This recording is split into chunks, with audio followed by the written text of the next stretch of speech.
Hey everyone, Lori Spencer here. Welcome back to JFK Jr., the man behind the myth. This is episode 6. In the previous episode, episode 5, we followed the trajectory of young John F. Kennedy Jr.'s life as he matured into his late teens and experienced his first taste of freedom. John was finally free from the abusive home of Aristotle Onassis. At age 16, freed from his assigned Secret Service detail that followed him everywhere he went, he was free to travel without parental supervision, free to live in a campus dorm at Andover and later his own pad at Brown University, free to speak for himself in public, in press conferences and interviews and speeches. He was free to start dating girls and party with the boys, free to pursue his passion for acting, and free to work his first paying job as a cowboy, of all things, on the ranch of Grateful Dead lyricist John Perry Barlow, who would remain a friend for life. It was Barlow, a private pilot himself, who introduced John to the ultimate exercise in freedom, flying. John took his first lessons in the cockpit from Barlow, a secret they conspired to keep from John's mother, Jackie, who forbade both of her children from pursuing their dreams of becoming hobbyist aviators. Haunted by recurring, terrifying premonitions of her son dying in a plane crash, flying was the one freedom Jackie Kennedy absolutely would not allow John to have. Tragically, Jackie's nightmares would later manifest in the worst imaginable way. And that's the story that we will unravel in this episode, episode 6 of JFK Jr., the man behind the myth. And before we dive in, please do take a moment to like this video, share the playlist link, drop a comment in the live chat or in the comments section, and please subscribe to my channel. Be sure to click that notifications bell so that you'll be notified every time a new episode goes live. The date, November 22nd, 1983. The place, New York City. It didn't help that his 23rd birthday was just 3 days after the anniversary of Dallas. Caroline's November 27th birthday was also too close for comfort, and the proximity to Thanksgiving added to the jumble of emotions. "I just wish the two dates weren't so close," John told his friend Rob Lytell. "The press just never lets up on me." This year, the 20th anniversary of JFK's murder, promised to be especially trying. Jackie dreaded the inevitable media frenzy and what impact it might have on John at a time when he needed to focus on what direction he wanted his life to take. She was determined to take some pretty bold steps to remove John from the line of fire. It had been 21 years since millions of Indians lined the streets of New Delhi shouting, "Hail Jackie, Queen of America," during her first visit to India and Pakistan as First Lady. Now, Jackie, who had always claimed a spiritual connection to the subcontinent, was sending John on a trip to India. There, he would travel the country doing research on rural development, a 9-month stint under the auspices of the University of New Delhi. There was an obvious element of risk. John no longer had his Secret Service protection, and he would be traveling to the remotest, most undeveloped regions of the country. As alien and daunting as it all seemed, Jackie still felt John would be safer over there. In another unexpected yet shrewd move, Jackie did not resist when John asked if he could bring his girlfriend, Sally Munro, along. "Why not?" she said with a shrug. "India is a very romantic place. Best to enjoy it with someone."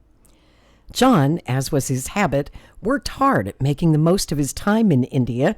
In addition to his studies and the research work that took him into little villages in the most remote corners of India, John clambered over temple ruins, climbed mountains, made side trips to Sri Lanka and Nepal, hit the beaches with his friends, bathed in the Ganges River, and sampled the hashish that was in plentiful supply. He also met Mother Teresa and was surprised when she scolded him for walking in the street. "It is very dangerous. "Did you not hear what I told you?" she barked at him. "Why don't you listen?" she said. Returning to New York in June of 1984, John moved in with his friend, Rob Lytell, in a 2-bedroom, 2-bath sublet at 309 West 86th Street. John went straight to work as deputy director of the 42nd Street Development Corporation, which his mother had co-founded, collecting an annual salary of just $20,000. He also helped to get 2 small charities off the ground, Reaching Up and the East Harlem School at Exodus House. On any given day over the next 15 years, John could be spotted weaving in and out of traffic on his $1,500 Univega bike as he headed to the next place he had to be. Sometimes he'd be wearing an Armani suit, other times only shorts and running shoes. Wherever he ventured in the city, said a neighbor, people might point or even call out his name, but usually they just paid no attention to him.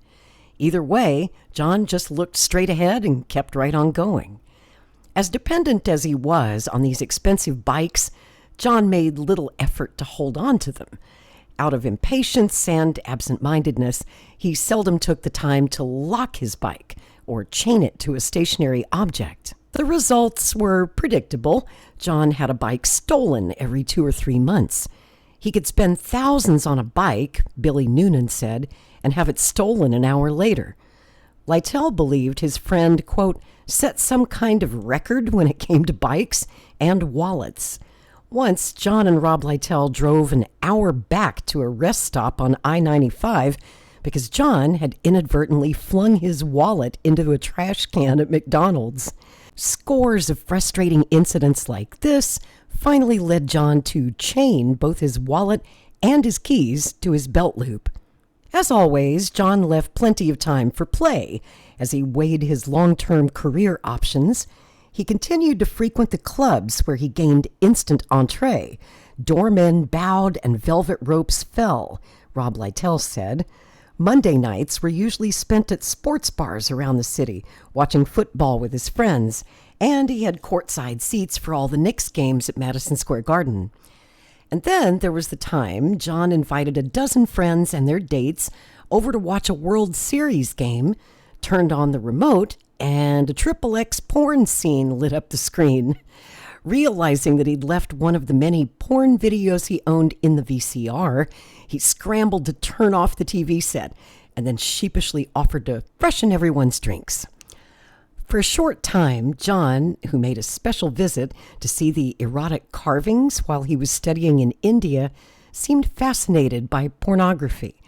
One Midtown video store owner accused him of owing more than $1,000 in fines and late fees for neglecting to return dozens of X-rated tapes.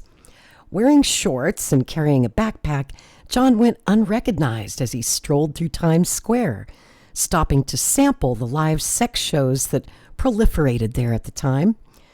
During this hedonistic phase of his life, John was also acquiring a reputation as a bit of an exhibitionist.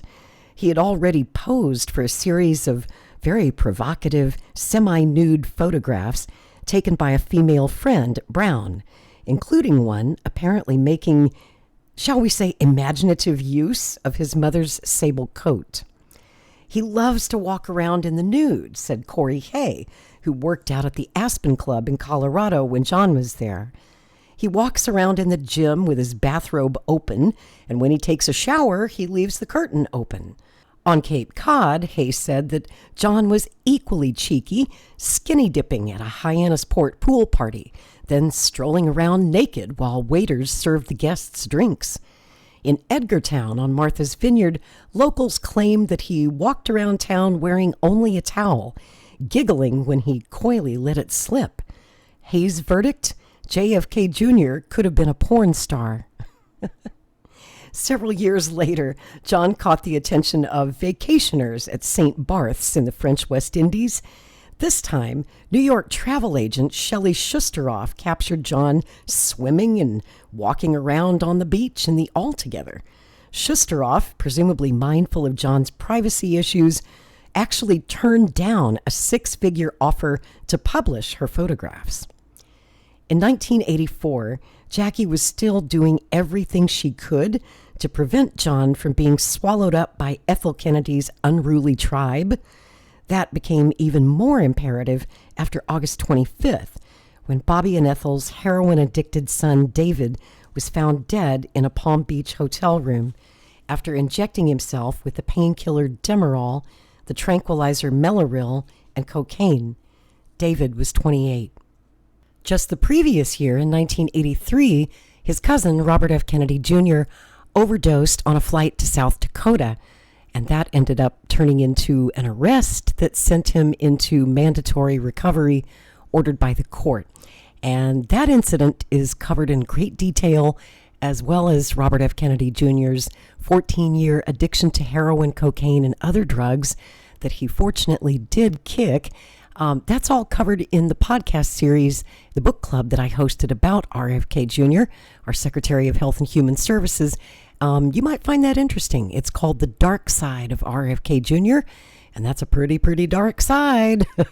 If you didn't know the story of his life, it is fascinating stuff. You can find that podcast under the playlist tab of my channel, or I'll pop a comment with a link for you to that playlist down in the comments below. That Christmas Eve, Jackie and John suffered another blow. After decades of alcohol and drug abuse, Peter Lawford died at 61.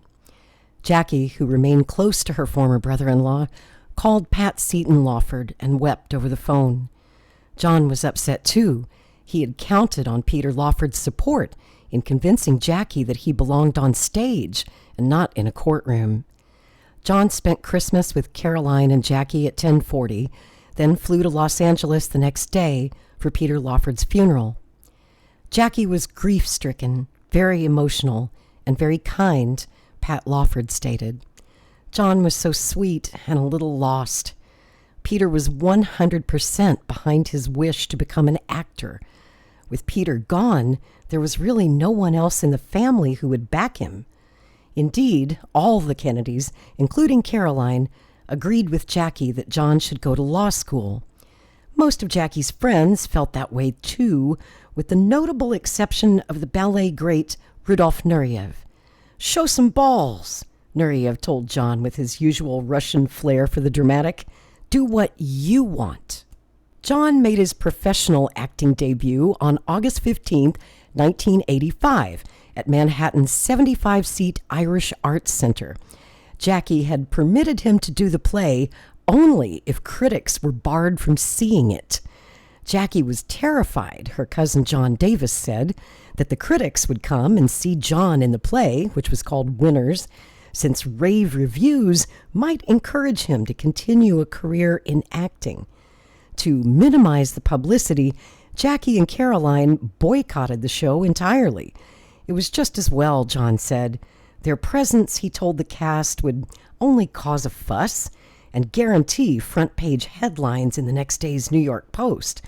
John just wanted to see if he could measure up as a professional, Davis said, in something other than a college production.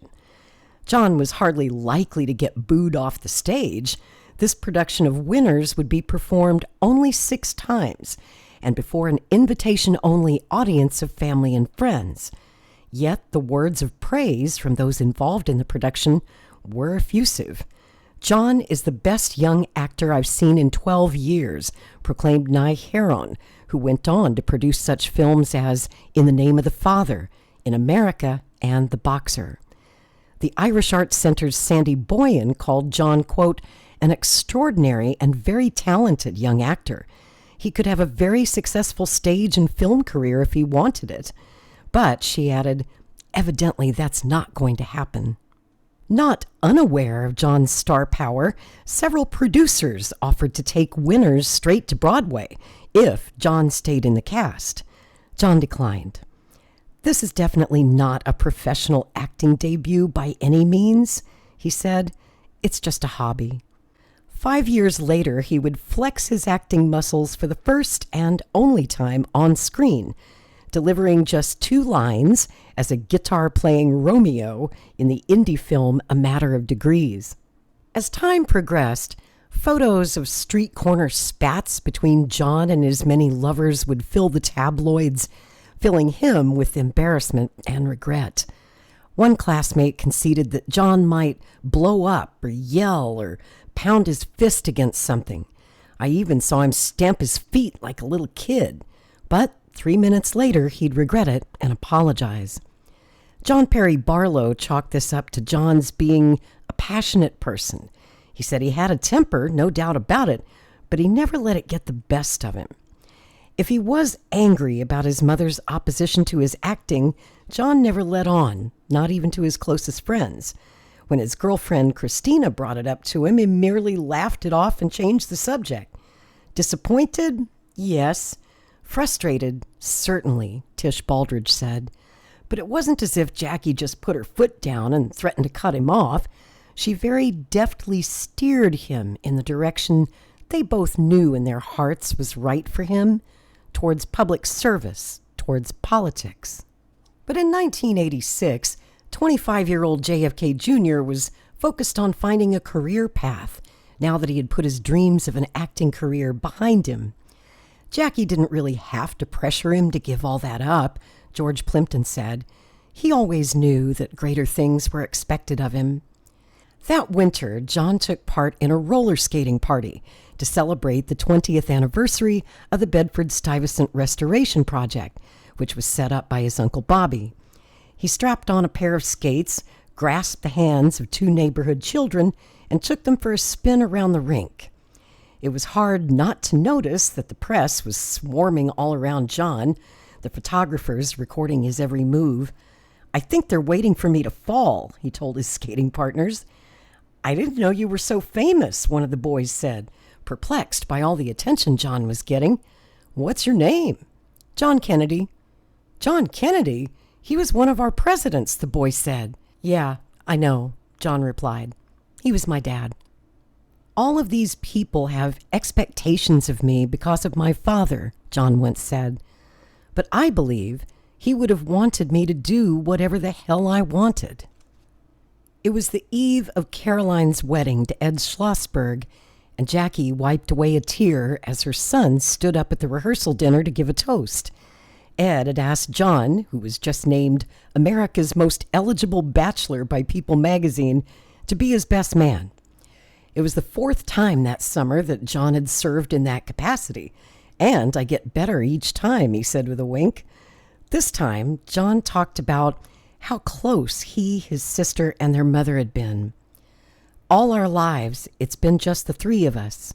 Now," he said, turning to Schlossberg, "there are 4. Caroline's wedding date, July 19th, 1986, happened to be the groom's 41st birthday. It was also the 17th anniversary of Chappaquiddick. Paying no heed to appearances, the wedding went on as scheduled with more than 2,000 spectators, hundreds of them members of the press, jamming the streets of Hyannisport and nearby Centerville, where the ceremony was conducted at the Church of Our Lady of Victory. At the reception that night, John looked on with pride as Senator Ted Kennedy wrung even more emotion out of the moment. "We've all thought about Jack today, and how much he loved Caroline, and how much he loved Jackie." Then he raised a glass to the mother of the bride, that extraordinary woman, Jack's only love. "He would have been so proud of you today, Caroline." Jackie would have even more reason to be happy that fall when John enrolled in classes at New York University School of Law. With Caroline already attending Columbia Law School, now both of her children were headed towards respectable careers in the legal profession, and, she hoped, lives spent in the political arena. There were still a few loose ends to tie up. Over dinner in Hyannisport, Jackie gently suggested to John and Rob Lytell that it was time for them to break up, that living like frat brothers on West 86th Street was not conducive to John's new life as a serious law student. The move came none too soon, as it turned out. When they moved out of the apartment, John and Rob Lytell left the place in such a shambles that one friend of John's told the writer Michael Gross it looked like a herd of yaks had lived there. A neighbor claimed that the carpets were so badly burned it looked like they had cookouts on it, and the floors were so damaged that every surface had to be sanded, spackled, and patched. There were also holes in the walls. Some represented moments when John, safely venting the anger he felt towards a girlfriend or maybe his mother's efforts to kill his acting dreams, punched a hole squarely through the plaster. Other indentations were the result, Rob Lytell later explained, of roughhousing gone bad. After moving in alone into the Surrey, a residential hotel not far from his mother's apartment on the Upper East Side, John buckled down to his law studies. Then, at Jackie's urging, he spent the summer of 1987 clerking for the Reagan Justice Department in Washington, a job for which he was paid $353 a week. John actually liked Ronald Reagan, Rob Lytell said, and took plenty of ribbing for it from the rest of his family and friends. These days, Jackie enjoyed her solitude, comfortably ensconced at Redgate Farm on Martha's Vineyard with her lover, Maurice Templesman. But she always welcomed visits from John. She was less enthusiastic about his being there with his friends when she was not in residence. Whenever this happened, he reverted back to his old frat house habits, having as many as 16 guests at a time. After a weekend devoted to playing drinking games, roughhousing, and smoking pot, he and his pals invariably left Jackie's tranquil getaway looking as if it had been sacked by Genghis Khan. The staff kept a watchful eye on John whenever he visited, but they, and Jackie, were unaware that in February 1988, John had secretly begun taking flying lessons from local pilot Arthur Marks at Martha's Vineyard Airport. I was impressed with him immediately, Marks said, because he rode his bike to the airport from his mother's house at the other end of the island, and it was freezing. That's how much he wanted to fly. As a pilot, John was full of enthusiasm, Marks said. He really, really dug it, and he took flying seriously. Marks took several flights with John at the controls. He was always focused in the airplane, insisted Marks, who would fly with John for 10 years, taking his last flight with him in 1998. I never saw him as a pilot act in an impulsive way. In fact, John was probably better than he thought he was. That June, John finally decided to tell his mother that he was taking flying lessons. He even brought Jackie to meet Marks. "This is my mother, Jacqueline Onassis," John told his flight instructor at the time. As if, Marks laughed, I wouldn't know who she was. If she had any problem with John's flying, I sure didn't see it. She was perfectly charming. If nothing else, Jackie knew how to disguise what she was really thinking. She had always encouraged John to take risks, from rebuilding homes in earthquake-ravaged Guatemala to diving for sunken treasure in the Atlantic, to trekking through the wilderness in such dicey corners of the world as India and Africa. Yet Maurice Templesman confided in a friend that there was just something about John piloting a plane that frightened her. Now Jackie, whose dreams were haunted by the memory of Dallas for years, was having nightmares night after night about her son perishing in a plane crash. Jackie begged John to give up this one thing. There have just been too many deaths in the family, she told him. Once again, John's devotion to his mother trumped his own desires. Not wanting to cause her any undue anxiety, he relented and put aside his dream of learning to fly for now. A collective sigh went up from the delegates at the 1988 Democratic National Convention in Atlanta when John Fitzgerald Kennedy Jr. stepped up to the podium to introduce his Uncle Ted. Now 27 years old and heartthrob handsome, John evoked such a response that Time magazine's Walter Isaacson worried that the roof of the Omni Coliseum might collapse from the sudden drop in air pressure caused by the simultaneous sharp intake of so many thousand breaths. What followed was the kind of reverential silence seldom accorded to any speaker at a political convention. Even John's voice, polished yet devoid of any Boston accent or his parents' distinctive quirks, took his countrymen by surprise. This was the first time most Americans had ever heard JFK Jr. speak.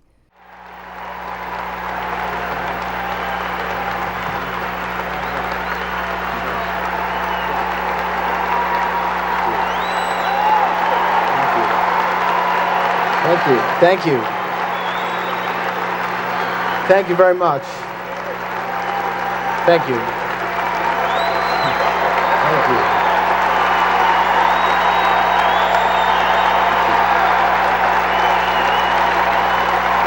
Thank you. Over a quarter century ago, my father stood before you to accept the nomination for the presidency of the United States.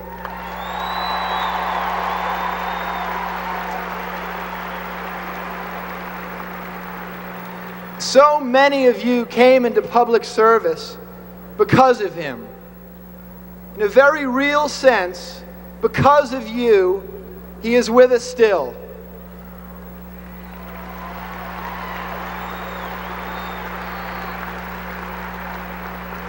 And for that, I'm grateful to all of you. I owe a special debt to the man his nephews and nieces call Teddy. Not just because of what he means to me personally, but because of the causes he has carried on.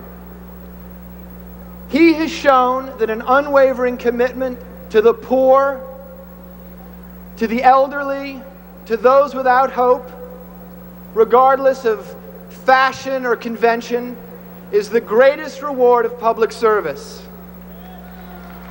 Thank you. Thank you. I'm not a political leader, but I can speak for those of my age who have been inspired by Teddy to give their energy and their ideas to their community and not just to themselves. Thank you. Thank you. In that ongoing effort, young people, and not only the young, but all like-minded citizens, all of you, will be guided by the honorable and unyielding example of the senior senator from Massachusetts. Thank you. He has shown that our hope is not lost idealism, but a realistic possibility.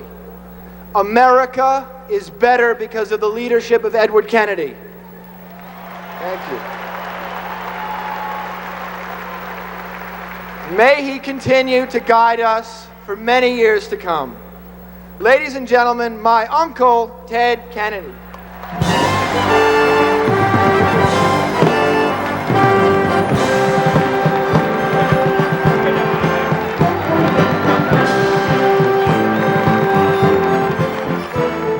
Millions were impressed with the remarkably poised young man making his debut on the national political stage, and none more than Jackie. Having waged her war of attrition against John's ambitions to become an actor, she was now ready to see him embrace the real-life role that he was literally born to play. The timing seemed perfect. John was spending the summer earning $1,000 a week at the prestigious Los Angeles law firm of Mannett, Phelps, Rothenberg, and Phillips, and that fall he was entering his final year at NYU Law. After his rousing convention speech, John returned to his summer job. That summer, while in Los Angeles working at the law firm, without telling his mother, John resumed his flying lessons, this time at nearby Santa Monica Airport. With her boyfriend flying the plane and an instructor sitting next to him, his girlfriend Christina tagged along on a trip to Catalina Island. Buffeted by strong winds as he descended towards a short, narrow runway, John offered words of reassurance before finally bringing the plane in safely. "Don't worry, puppy, don't worry." Then, of course, there was that matinee-idol face, the megawatt smile, the chiseled physique.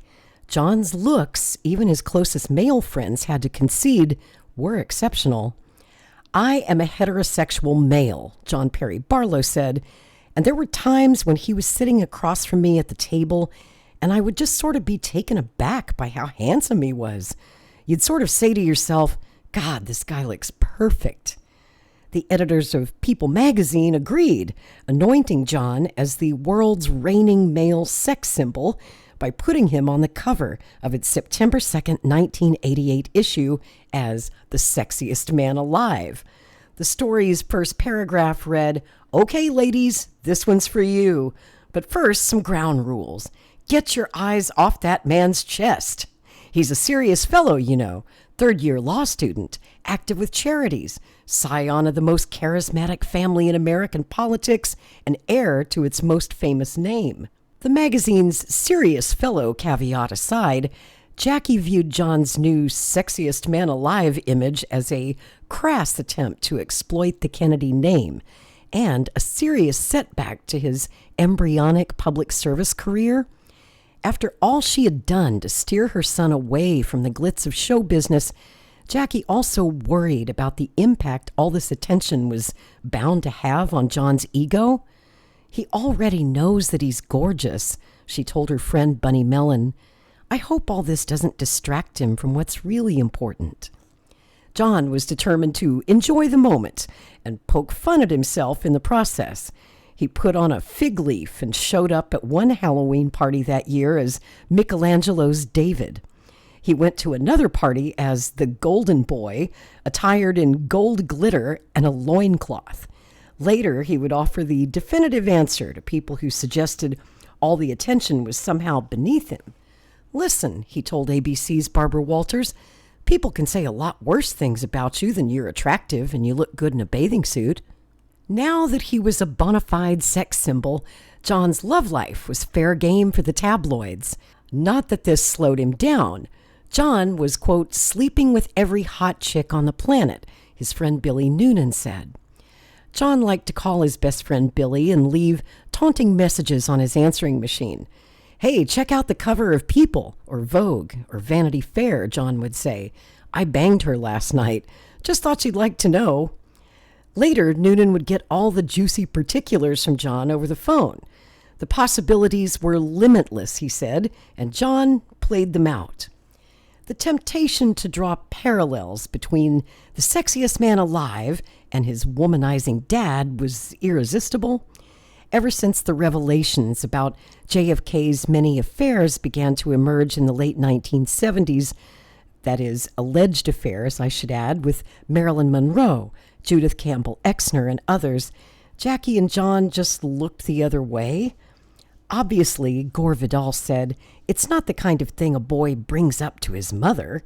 They just pretended none of it ever really happened. All the Kennedys are very good at that." The tabloids were full of stories about John's actually very short-lived romances, if you could call them that, with Madonna and the actress Sarah Jessica Parker, but the one that lasted longer than most was Daryl Hannah, and this relationship would jolt along in a series of fits and starts for more than 5 years. Now, John had actually met Daryl Hannah when they were both 18 and vacationing with their families on St. Martin. Daryl was the stepdaughter of billionaire Chicago financier and major Democratic Party donor Jerry Wexler. Leggy, blonde Hannah was not about to go unnoticed. To make certain of this, she walked around with a teddy bear on the beach, at restaurants and in clubs, wherever she went. By the summer of 1988, Uncle Teddy was trying to curry favor with Wexler by setting John up with Daryl Hannah. But it wasn't until that September that they finally met again at the wedding of Lee Radziwill to the director Herb Ross. Daryl Hannah no longer needed a teddy bear to be noticed. She was now a major box office draw with such hits as Splash, Wall Street, Roxanne, and Ross's Steel Magnolias under her belt. Daryl Hannah lived with the rock star Jackson Browne at the time, but within weeks they were spotted dining in a West Village restaurant and shooting pool until almost dawn at STP, a bar in Tribeca. Hannah missed John's graduation from NYU Law School in May 1989. His other girlfriend, Christina, was there, alongside Jackie and Caroline, but it was Daryl Hannah, not Christina, who was chosen by John to accompany him aboard a 46-foot yacht cruising Virginia's Smith Mountain Lake.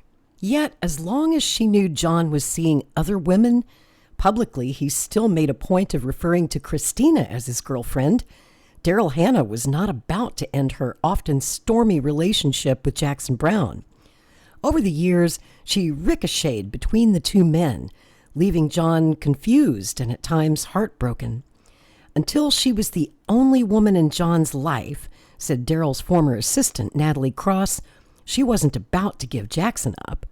Meanwhile, John was studying for the brutal New York State bar exam in July of 1989, when Daryl Hannah abruptly packed up and returned to Jackson Browne again. 1 week later, John failed the bar exam, along with 2,187 others. "I failed the bar exam too," former New York City Mayor Ed Koch wrote to John. "It didn't stop me, and it won't stop you." Still, John was humiliated by the headlines that said, "The hunk flunks." After all, his sister had aced the bar exam on her first try, was already writing a book about the Bill of Rights, and had to juggle all this with being a full-time mom. Caroline had just given birth to her second child, Tatiana Cecilia Kennedy Schlossberg, on May 5th, 1990. John offered no excuses. "Now I just have to suck it up," he said, "and give it all I have next time so I won't have to do this again." In the meantime, he was still permitted to earn $30,000 a year working as one of 64 rookie assistant prosecutors under longtime Manhattan DA Robert Morgenthau. He would be allowed to prosecute low-level cases once he passed the bar, but for now, he was restricted to doing legal research and interviewing defendants. At this point, John's scofflaw past caught up with him. A quick background check revealed that John had accumulated $2,300 in unpaid parking tickets and that there were several outstanding moving violations, including driving an unregistered vehicle, making an illegal turn, and of course, speeding. Once those infractions were quietly cleared away by John's lawyers, he was allowed to report for work at the DA's office on Hogan Place. That day, a mob of reporters blocked his way. Uniformed police escorted him inside and onto the elevator, then asked for his autograph. A tabloid offered one paralegal $10,000 just to surreptitiously take a photo of John at his desk. JFK Jr. was the only assistant DA permitted to have his own secretary, just to handle the mail addressed to him at his office. There were love letters, invitations to parties, lots of pictures of naked girls, said one coworker, whose office was next to John's. The other idiots in my office would fight over them. With all the other new arrivals, John was assigned to the complaint room, where the prosecutors met with defendants twice a week. One coworker said it was disgusting, it was filthy, and it stinks, and people scream at you. Everyone complained, everyone but John. Still coping with his attention deficit disorder and a mild form of dyslexia, John took several bar review courses, but was unable to sit still for more than 10 minutes at a time, said a fellow lawyer. There was a door off the classroom opening onto a balcony, and according to his colleague, John jumped up 3 or 4 times during the class to open it for really no reason. He just seemed to have this need to constantly be in motion. When John failed the bar a second time in early 1990, the headlines were merciless. "The hunk flunks," again, blared the front page of the New York Post. Confronting the mob of reporters that waited outside the DA's office, John struck a hopeful, if vaguely defiant, tone. "Obviously, I'm very disappointed," he said, pointing out that he had fallen just 11 points short of a passing grade of 660. "Close is only good for horseshoes," he hastened to add, "not for the bar exam. But you know, God willing, I'll go back there in July and I'll pass it then. Or I'll pass it the next time. Or I'll pass it when I'm 95. I'm clearly not a major legal genius." Maybe not, but no one who actually knew John thought he was dumb. That whole notion that he was stupid is a myth, his friend John Perry Barlow said. John was very, very intelligent, a little scattered, but really smart. Once again, John put on a brave face on things, but privately he was, in Barlow's words, crushed. This failure was so bad, Rob Lytell added, it drove him to drink. John climbed into his newly purchased truck, a blue GMC Typhoon, and checked into a motel in Lake George, some 215 miles north of Manhattan. Alone, he holed up in his hotel room with a bottle of scotch. As upset as John was about the drubbing he was getting in the press, it was no match for Jackie's rage.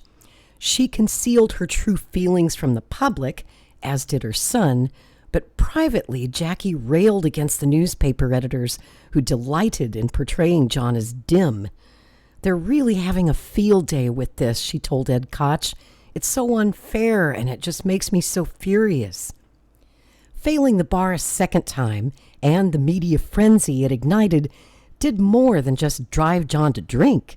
It drove him to see a therapist. His entire life, John had been held up to the impossibly high standards set by his father. Now he was forced to take a long, hard look at how he stacked up to the slain president. At age 29, his father had already distinguished himself as a war hero. He'd written 2 best-selling books, one of which won the Pulitzer Prize, and had already been elected to Congress.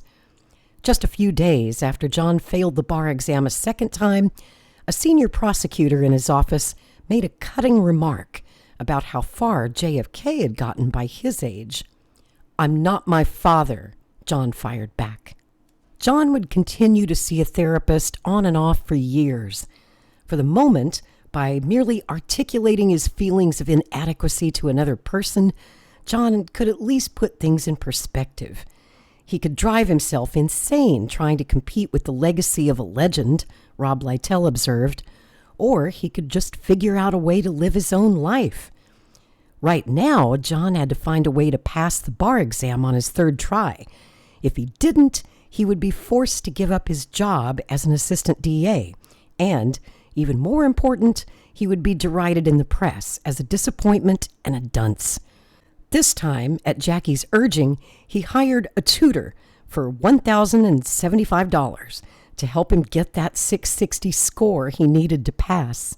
There were other matters to attend to that summer, starting with the Kennedy Foundation dinner on June 1st, followed by the wedding of his cousin, Carrie Kennedy, that's one of Robert F. Kennedy's daughters, to New York Governor Mario Cuomo's son, Andrew Cuomo, who of course would go on to serve in President Bill Clinton's cabinet and himself be elected governor of New York, and as of this time is currently running for mayor of New York City.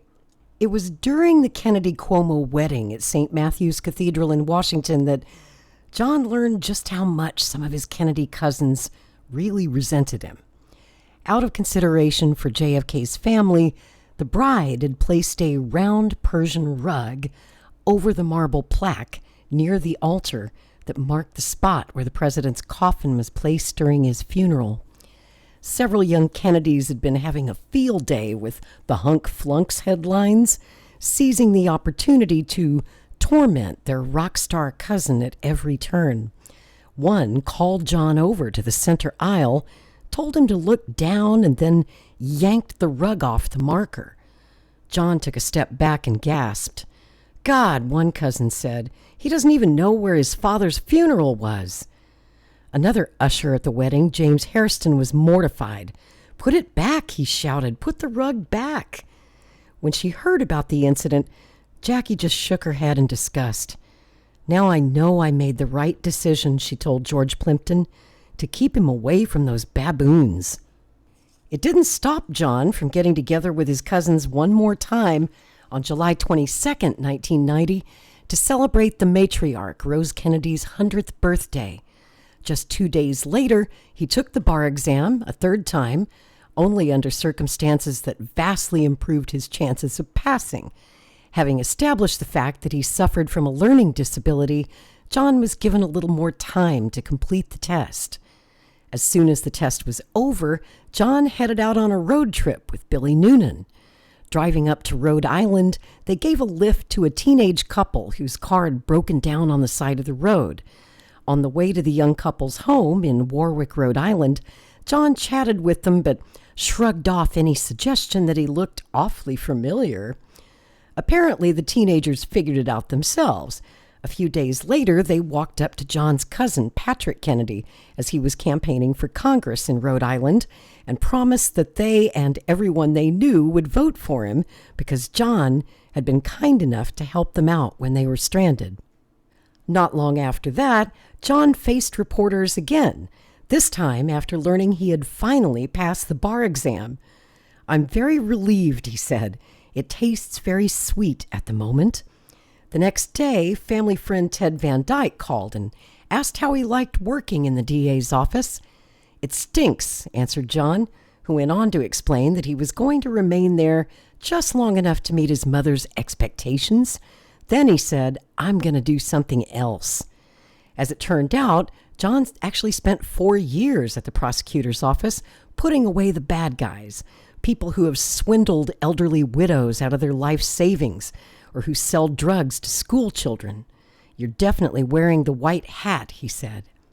John, whose salary as an assistant DA topped out at $41,500 a year, owed some of his convictions of the bad guys to the defendants' desire to unburden themselves to him. "So they tell everything to me, the prosecutor, because for some reason they think I'm their friend," John explained. "And then when I send them to jail, they say, 'Thanks, and it was great meeting you.' Even though his job was to put me away, I liked the guy," said Vinard Garvin, who was sentenced to 2 to 6 years in prison for drug possession. In the middle of the trial, Garvin sidled over to John and said, "It's the job, it's not you." Although John certainly had a bevy of beauties at his beck and call, he never gave up on Daryl Hannah. After a big fight with Jackson Browne, she would fly across the country and dive into John's comforting arms. "He's mean to her," John would say of Jackson Browne's tempestuous relationship with Daryl. "They've got a lot of problems." But so did John and Daryl. It wasn't long before they were walking along on a Manhattan street, drawing stares as they quarreled over something innocuous like where to shop or which movie to see. Occasionally, they argued heatedly about politics. "People gave John a lot of room to pontificate," a friend of the couple said. He was JFK's son, after all. But Daryl also grew up around big party donors and politicians as well as movie industry types. She had her own opinions, and she let him know. Daryl Hannah was, in fact, quite well-read and witty, all of which ran counter to her wind-blown, slightly ditzy, sun-kissed California hippie girl image. She was smart, very smart, nothing like she might seem at first glance, John Perry Barlow said. She was a great person to be around, but when she was with John, they both changed, and not for the better. Not surprisingly, virtually all of John's male friends liked Daryl Hannah. They also realized that she and John were simply too much alike. Daryl was fond of saying that in every successful relationship, there had to be a flower and a gardener, one who loved to be tended to and one who loved to do the tending. Unfortunately, Daryl said to John, "We're both flowers." Everyone laughed off Hannah's remark, but it had the ring of truth. Even when he was trysting with Madonna and all the others, John found it impossible to toss aside the torch that he carried for Daryl. Hospitalized with an undiagnosed ailment during the filming of At Play in the Fields of the Lord in the Brazilian jungle, Daryl Hannah was in and out of consciousness for days. Once her fever finally broke, she realized that John had filled her room with 1,000 long-stemmed American Beauty roses. John Kennedy's cousins, meanwhile, were once again proving themselves to be something considerably less than gallant. Family loyalty was tested yet again when John's cousin Willie, Gene Kennedy Smith's son and a fourth-year medical student at Georgetown University, was charged with raping 29-year-old Patricia Bowman on the lawn of the Kennedy estate in Palm Beach. The alleged rape took place in the early morning hours of March 30th, 1991, and followed a wild night of drinking at a local bar with Uncle Ted and his son Patrick.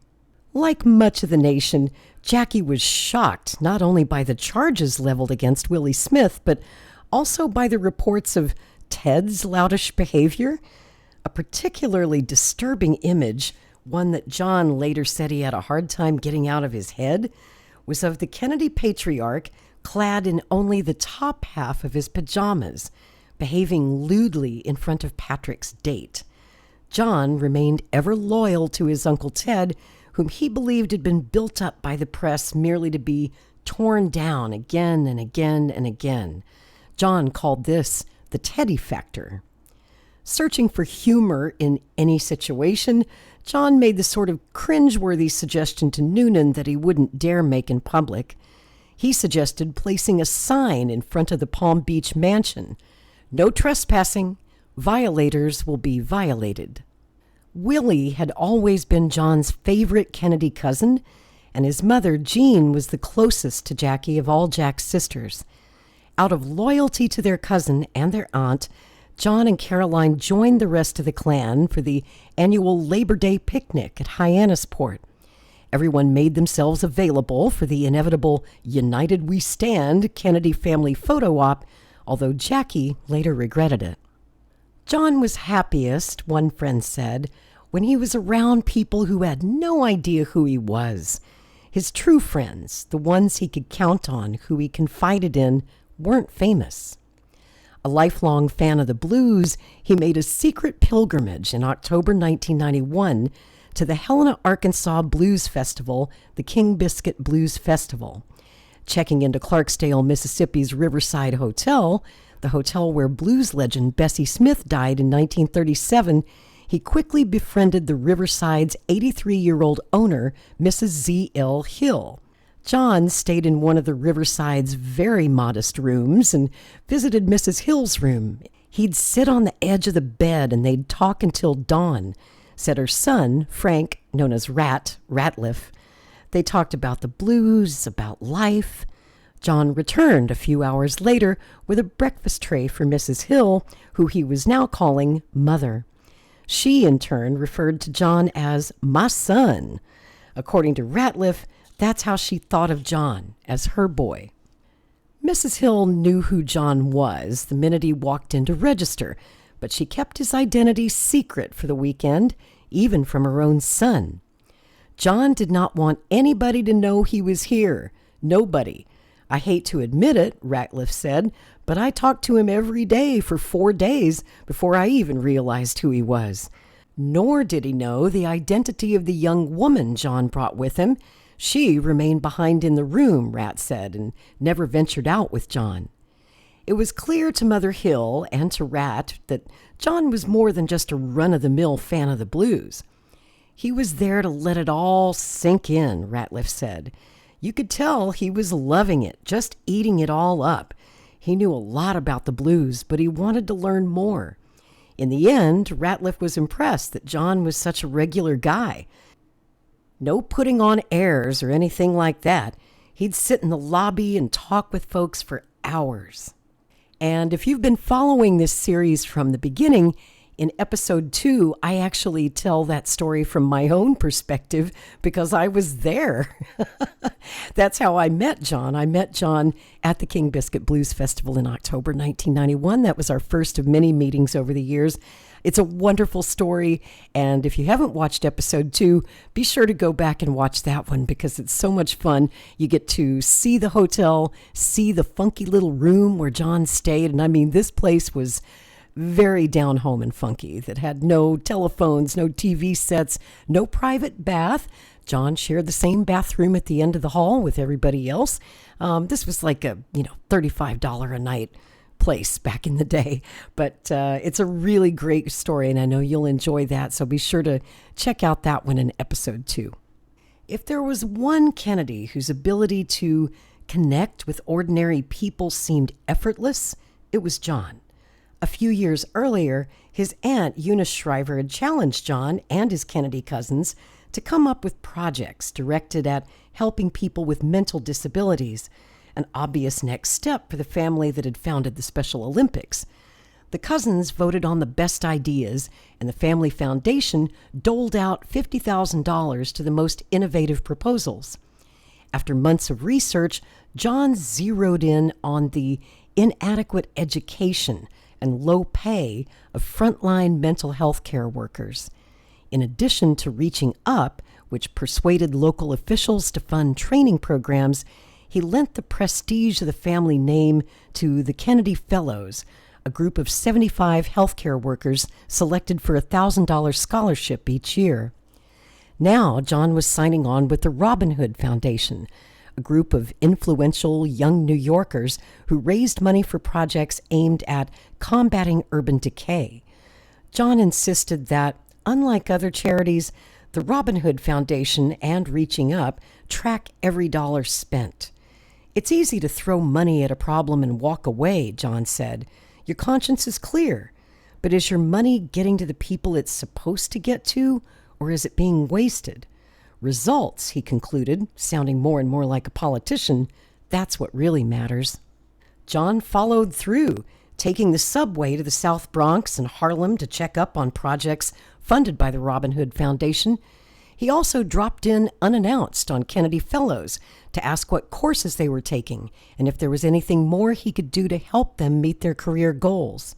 In addition to all of his volunteer work, little of which, by his choice, was known to the public, John appeared as host of Heart of the City, a 6-part PBS series on the key role that volunteers were having in the revitalization of New York City. It came as no surprise when offers came pouring in from all the major networks, each seeking to add the name John F. Kennedy Jr. to its roster of on-air talent. A career in television was certainly worth considering. John's cousin, Maria Shriver, had long been an NBC News star, and Christiane Amanpour was now burning up the track at CNN. It was also hard to imagine anyone more telegenic or well-spoken than JFK Jr. A career in journalism was something John had actively considered for years, but only as a stepping stone to a life in politics. Becoming just another talking head on the tube, a friend said, didn't interest him. Career considerations would have to be put aside as John weighed what role, if any, to play in the latest unfolding Kennedy family scandal. Jackie drew the line at attending Willie's sensational, nationally televised rape trial in December, and she asked John and Caroline to stay away as well. Most of the other Kennedys, Eunice, Ethel, Pat, and all their children, showed up to lend moral support and proclaim their belief in Willie's innocence. Caroline took her mother's advice and stayed away, but John felt an obligation to Willie. He spent 5 days in the courtroom, allowing television cameras to film him chatting with Willie and placing a reassuring hand on his embattled cousin's shoulder. Reporters made note of the fact that John was seen lunching with Willie's high-powered team of lawyers and asked him if he wasn't worried that standing up for his cousin might tarnish his own reputation. "He's helped me out in the past, and I was glad to come," John answered. "Willie is my cousin. I grew up with him. I thought I could at least be with him at this difficult time." Smith was eventually acquitted. The spotlight was back on John's branch of the family with the release of Oliver Stone's hotly debated conspiracy film, JFK. John refused to screen the film, much less comment on it, other than to grumble that the hysteria generated by Stone's movie made him feel depressed. Cornered by one reporter, he conceded that it was getting more and more difficult to avoid what was an inherently disturbing topic for him, namely, who shot his father to death. "Maybe," he said with a sigh, "I'll just have to leave town." A few weeks later, Daryl Hannah was back in town to promote her new film, Memoirs of an Invisible Man. Soon, they were back to arguing on street corners, only this time their tiff outside his Tribeca loft was captured by someone with a video camera. "So why did you come back, Daryl?" John yelled at her. "So why did you come back? Why did you come back?" He repeated the question a half-dozen times while Daryl begged for him to calm down and try to understand her position. After several painful moments of awkward verbal sparring, she gave John the answer he didn't want to hear. "John, I want to make it work with Jackson Browne," she said in a clear voice. "I can't see you anymore." And their on-again, off-again romance was on again by May of 1992, when John and Daryl traveled to Boston for what would become an annual ritual, the presentation of the John F. Kennedy Profile and Courage Award. 6 weeks later, they were seen together again at the Democratic National Convention in Madison Square Garden for a tribute to their Uncle Bobby. Nearly everyone in John's tight circle of friends had a story about some near brush with disaster. Usually the situation was either created or abetted by John, whose own desire to live on the edge often put his friends in jeopardy. There were the documented incidents, like when his boat took on water and began to sink, when the Coast Guard had been alerted after he lost his way in the fog and began drifting out into the Atlantic, when he nearly caused an avalanche while helicopter skiing in a restricted area, when he lost control of his bicycle as he tried to outrun a light in Midtown Manhattan, when he had to bring his plane down sooner than expected because he suddenly realized he was running dangerously low on fuel. More than once, as he paddled his kayak in New York Harbor, John came close to losing a battle of chicken with the Staten Island ferry. While the captain would frantically blow his horn, warning John to get out of the way, in a couple of instances, the ferry was brought to a complete stop. JFK Jr. waited until the last minute, waving his arms wildly at the startled passengers. Then there was the 4th of July, when he and a friend kayaked into the middle of New York Harbor to watch the fireworks. Instead of obeying the harbor police and leaving the area, John stayed and was nearly swamped by dozens of other considerably larger vessels. Daredevil John never acknowledged or apologized for scaring his friends or for exposing them to more danger than perhaps they'd bargained for. When they nearly drowned more than once while exploring the waters off Jamaica in a 2-person folding kayak, his girlfriend Christina confronted him. "But John," she said angrily, "we could have died." "Yeah, Chief," he answered, "but what a way to go." Expert kayaker Ralph Diaz did not see the humor in his friend's attitude. "John showed an overly casual approach to the sport," Diaz said. "I was watching him one Saturday taking a kayak into the Hudson. No life jacket, no safety equipment of any kind. It all adds up to a person kind of oblivious to his surroundings. All I kept thinking was, this guy is going to get hurt someday. I was worried that something was going to happen to him." When it came to Daryl, it was usually John who did the worrying. In September 1992, he got word that Daryl had been hospitalized in Los Angeles once again for undisclosed reasons. He rushed to her side, packed her up, and brought her back to New York. Soon they were living together in her West Side apartment. Now that they were back together, Hannah told a none too pleased Jackson Browne that she was leaving him for JFK Jr. Daryl and John did nothing to conceal their affair. Paparazzi had a field day, taking pictures of them making out on a bench in the park, on a West Side stoop, against a parked car, and on an Amtrak train bound for Providence. Not every romantic moment was captured on film. One neighbor told the New York Daily News that she peered out her kitchen window to see Daryl and John, she wearing a flimsy nightgown, he shirtless, slow dancing on the roof of her building. In important ways, John and Daryl were there for each other. He comforted her after the death of her stepfather, Jerry Wexler, flying out to Chicago for the glitzy memorial tribute at the Drake Hotel.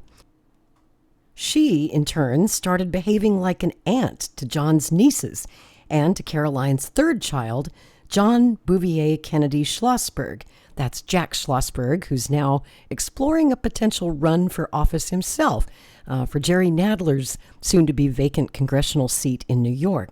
Despite Daryl Hannah's efforts to ingratiate herself into the family, Jackie was not about to let Daryl into this special world that she had created. It wasn't because she didn't like Daryl. She did. Jackie was also suitably impressed by the size of Daryl Hannah's fortune, several times larger than the 100 million plus in net assets that Templesman had helped Jackie accumulate since Ari's death. Jackie just felt that a famously flaky Hollywood sex symbol who had already been photographed squabbling on street corners with her son might not be the best choice for John. Caroline agreed. She didn't like the position Daryl kept putting her brother in, a friend of Caroline said. She was always telling John to watch out for himself and not be taken advantage of by any woman. In the end, she left no doubt as to where she stood on the Daryl Hannah issue. "Kiddo, she's nice," Caroline told her little brother, "but she's not the one." Daryl took another step into Jackie's doghouse on Memorial Day weekend 1993. With his mother and Maurice vacationing in the south of France, John and Daryl threw a party for their friends at Redgate Farm. When the maid arrived the next morning, she was shocked by what she saw. "I couldn't believe my eyes," Marion Ronan said. The house was strewn all over with empty champagne, beer, and wine bottles. The carpets were stained, and there were half-eaten plates of food discarded in every room, and food had even been splashed onto the walls. There were also the remnants of joints and bongs in all the bedrooms and in every bathroom. Feeling even less kindly now towards Daryl Hannah in the wake of this incident, Jackie restricted the couple to the barn. That's the silo-shaped guest wing that John had occupied from the beginning. John left the prosecutor's office in July and spent the rest of the summer with Daryl in New York, Massachusetts, and California. Now that she had apparently dumped Jackson Browne in favor of a serious relationship with John, Daryl was angling for a real commitment. She was desperate to marry him. And she came close to doing just that. In late July 1993, she and John took out a marriage license in Santa Monica, and Daryl bought an antique wedding dress at the Rose Bowl Flea Market in Pasadena. After another round of petty quarreling, they decided to put their marriage plans on hold. By September 1993, Jackie dropped all pretense and began openly shunning Daryl Hannah. Whenever John showed up with Daryl at 10:40, they sat in the dining room, while Jackie stayed in her room, eating dinner off a tray. In October, all of the Kennedys were set to attend Ted Kennedy Jr.'s wedding in October until John announced he was bringing Daryl along. Jackie and Caroline canceled at the last minute, leaving John and Daryl alone to dodge the paparazzi.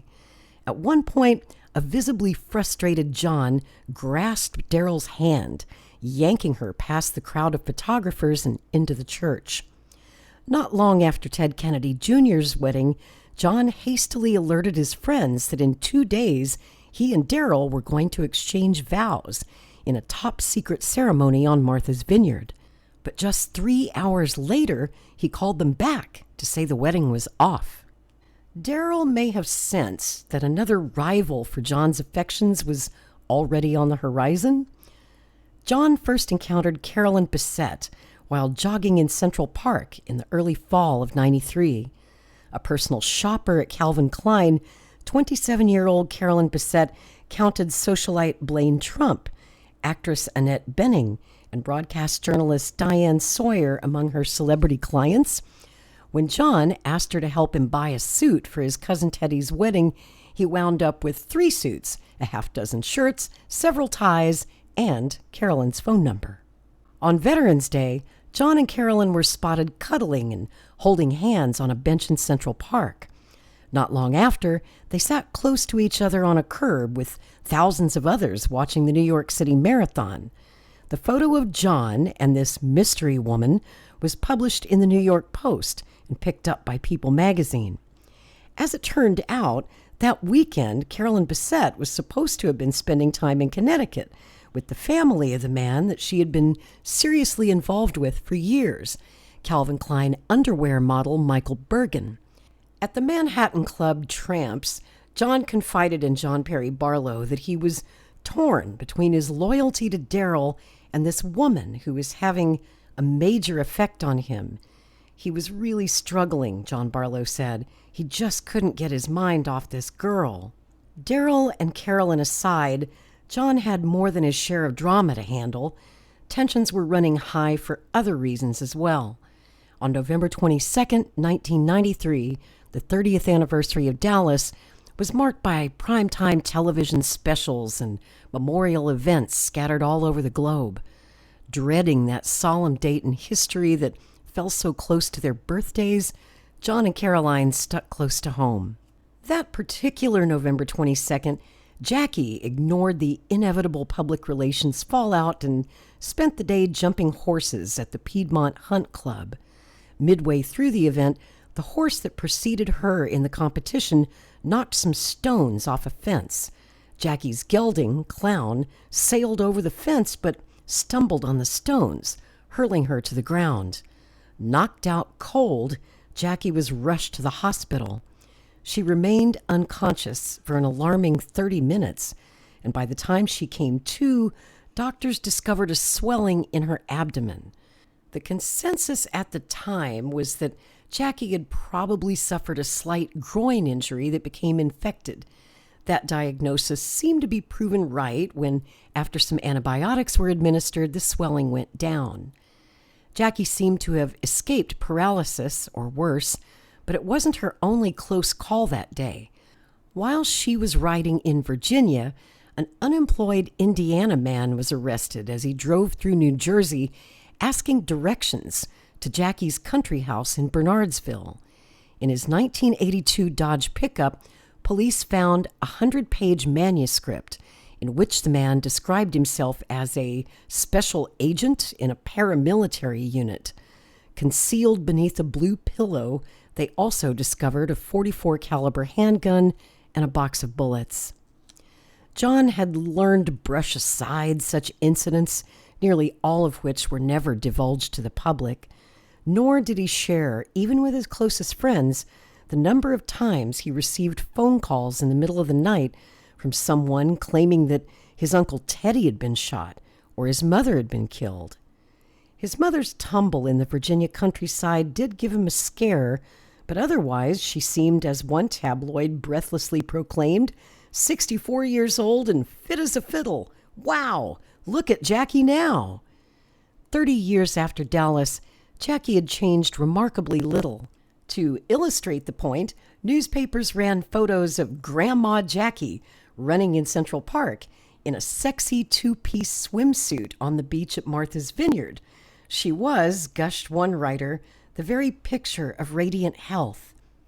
But just 1 month after her fall, Jackie and Maurice were cruising in the Caribbean aboard his boat when she suddenly became ill. John's mother was rushed back to New York Hospital, Cornell Medical Center, where a biopsy of swollen lymph nodes in her neck indicated that she was suffering from an aggressive form of non-Hodgkin's lymphoma. The next day, John and his sister arrived at 10:40 and took their places on the couch opposite their mother. As she held on tight to Maurice's hand, Jackie told her children the devastating news and the doctor's unanimous belief that if she had any chance of making it at all, she would have to begin chemotherapy without delay. John and Caroline jumped up and embraced their mother. All three wept. Brushing away her own tears, she reassured her children that she intended to beat the odds. Still, just a few days after receiving her grim prognosis, Jackie instructed her attorneys to draw up a living will that specified no extraordinary measures be taken to prolong her life. The memory of her sister Janet's painful death from cancer was still fresh in her mind as Jackie began receiving steroid drugs and chemotherapy. She was horrified at how much her sister Janet had suffered, Tish Baldridge said, and she wasn't about to let that happen to her. Jackie always had to be in total control of her own life. That was one thing about her that never changed. Now she conspired with Maurice and her children to keep her lymphoma a secret. Given the Kennedy family's proven lack of discretion, only Teddy was told that his sister-in-law was battling cancer. Jackie's first reaction was one of stunned disbelief. "I don't get it," she told Arthur Schlesinger, joking that her disease was a kind of hubris. "I was so proud at being fit. I did everything right to take care of myself. I swim and I jog and I walk around the reservoir, and now this suddenly happens. Why in the world did I do all those push-ups?" She was laughing when she said it, Schlesinger recalled. She seemed cheery and hopeful, perhaps to keep the spirits of her friends up and her own. Incredibly, it was only now that Jackie was finally willing to quit the 2-pack-a-day smoking habit she had somehow managed to hide from the public for more than 40 years. After learning that his mother was now in the fight of her life, John no longer seemed willing to put up with Daryl Hannah's emotional demands. That January, the couple was walking towards 1040 Fifth Avenue, she clutching a bag from the Madison Avenue gourmet store Eat, a wrapped package for John's mother tucked under his arm. What happened next would be captured by an enterprising window shopper with a video camera. Startling others on the street, John stopped in his tracks and started yelling at Daryl. "Make up your mind," he shouted. "Where do you want to go?" Daryl begged him to calm down, but John only grew more aggravated. "So what do you want me to do?" he bellowed, waving his arms in the air. With his thumb, John gestured for Daryl, now crying, to beat it. Instead, Daryl, dabbing at her eyes with Kleenex, trailed behind John as he stomped off in the direction of his mother's apartment. They stayed only a few minutes at 1040, then walked to a nearby restaurant for lunch. John and Daryl emerged 40 minutes later, and this time he was angrier than ever. As she moved beseechingly towards him, John kept backing away. Eventually, John hailed a taxi, jumped in, closed the door on Daryl, and left her standing there, shocked and shivering on the sidewalk. Besides, other things were weighing on John's mind. It soon became apparent that Jackie wouldn't be able to conceal her illness any longer. The side effects of chemotherapy, blotchy skin, hair loss, bloating, could not be effectively hidden under wigs and floppy coats, hats, and scarves. When a photographer tried to take a close-up of Jackie as she left 1040 for a walk in the park, Maurice charged at him. Chastened, the paparazzo backed off. After the Christmas holidays, rumors that Jackie was suffering from a mysterious ailment proliferated. After consulting John and Caroline, she instructed Nancy Tuckerman to contact Robert D. McFadden of the New York Times. On February 11, 1994, Tuckerman confirmed that Jackie was suffering from non-Hodgkin's lymphoma and added that the doctors were very, very optimistic. Jackie remained resolutely positive. She continued to work, on occasion wearing a turban to the office to cover up her balding head. "Who knows," cracked the woman hailed as a fashion avatar. "Maybe I'll start a trend." She also redoubled her efforts to land a blockbuster memoir to top Michael Jackson's 1988 autobiography Moonwalk, Jackie's biggest commercial success. Towards that end, Jackie telephoned Frank Sinatra, perhaps more out of a desire to hear her old friend's voice one last time. Old Blue Eyes turned her down, but sent flowers with a note. "You are America's queen. God bless you, always. Love, Frank." John, meanwhile, had his own plans to enter the world of publishing. He announced to the family that he and his business partner, Michael Berman, intended to launch a new magazine that would blend celebrity journalism and public affairs. "Oh, John," Jackie teased, "you're not going to do the Mad magazine of politics, are you?" "No," he reassured her, "more like the People magazine of politics." At Jackie's urging, Maurice Templesman took John aside and warned him that his chances of success in starting up a new magazine were slim to none.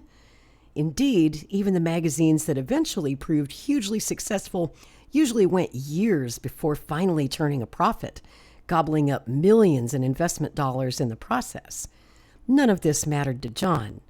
On a visit to 1040, John kicked around a few title ideas with his mother.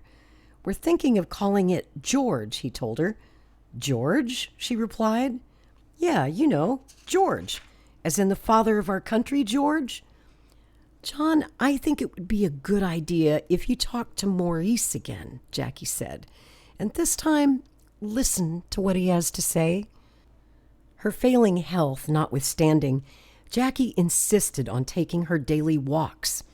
Much of the time, she was accompanied by Maurice, but every now and then, John, who had temporarily moved into a suite at the nearby Surrey Hotel to be closer to his mother, escorted her across Fifth Avenue and into the park. For these strolls, which sometimes lasted for hours if Jackie was up to it, John wore a lucky knit cap and brought one for his mother to wear as well. An admitted aficionado of haberdashery, John boasted a large and varied collection of hats, berets, fedoras, boaters, beanies, camouflage hats, and Irish tweed caps. But the knit hats had special significance. It was a tradition for Jackie and Caroline to give him a new one every year on his birthday. Each had a special meaning. He was very sentimental about them. "The only thing John enjoyed during those sad months," said his friend Rob Lytell, "was his mother's company." Lytell believed that John, seeing how bravely his mother was confronting her future, relied on her strength to carry him through. John was encouraged by reports he was getting from Jackie's doctors. Despite the fact that she looked and felt terrible, the experts told John that the aggressive chemotherapy treatments had worked. Her cancer now appeared to be in remission. When she was feeling strong enough, Jackie and Maurice would catch a movie. Schindler's List, Steven Spielberg's Academy Award-winning film about Holocaust survivors, was her last. In mid-March, Jackie suffered an alarming spell of disorientation. At one point, it was apparent to John and Maurice that she had no idea where or who she was. A subsequent MRI showed that while the cancer had vanished from her neck, chest, and abdomen, it had now spread to her spinal cord and brain. John was crushed. Now there would be more chemotherapy, this time delivered by shunt directly into Jackie's brain through a hole drilled into her skull. Now she would also have to undergo radiation treatments. "It's rough," John told friends. "Really rough." On one of her walks with John, Jackie pointed to fields of tulips and blossoming cherry trees. "Isn't it something?" Jackie said. "One of the most glorious springs I can remember, and after such a terrible winter."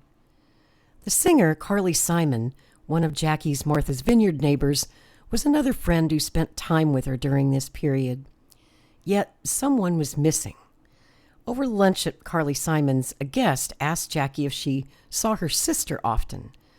"We've only seen each other once this whole year," Jackie replied. "I could never understand why Lee is so full of animosity." The following morning, John got the call that Jackie had collapsed at 1045th.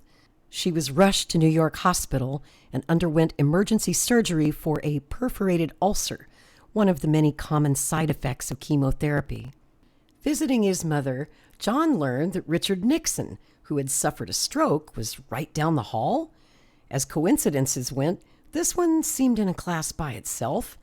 JFK's one-time friend turned bitter political rival died just 8 days after Jackie was admitted on April 22, 1994. As soon as she returned home, Jackie broke out her trademark pale blue stationery and began writing notes to all of her children. She told her maid that it was something she had to do right now while she could still think clearly. Her letter to John left no doubt that her expectations for him were great, that she saw him as nothing less than Camelot's standard-bearer. Quote, "I understand the pressures you will forever have to endure as a Kennedy," she wrote, "even though we brought you into this world as an innocent. You, especially, Jackie continued, have a place in history. No matter what course in life you choose, all I can ask is that you and Caroline continue to make me, the Kennedy family, and yourself proud. Stay loyal to those who love you, especially Maurice. He's a decent man with an abundance of common sense. You will do well to seek his advice. And I think that's a good place to leave it for episode 6 of JFK Jr., the man behind the myth. John was very, very close to Maurice Templesman. I think of all of the men that his mother was married to or romantically involved with. Maurice was the one that, by all accounts, treated her the best and that John was rooting for all along. They were very close. And Maurice Templesman just passed away very recently on August 23rd, 2025, at the age of 95. So I'll see you back here next week for the final episode of this series, and we will talk about the death of Jacqueline Kennedy, the launch and troubles behind George Magazine, and the successes as well, and of course, the bitter end. Until then, I'm Lori Spencer. Thanks for listening.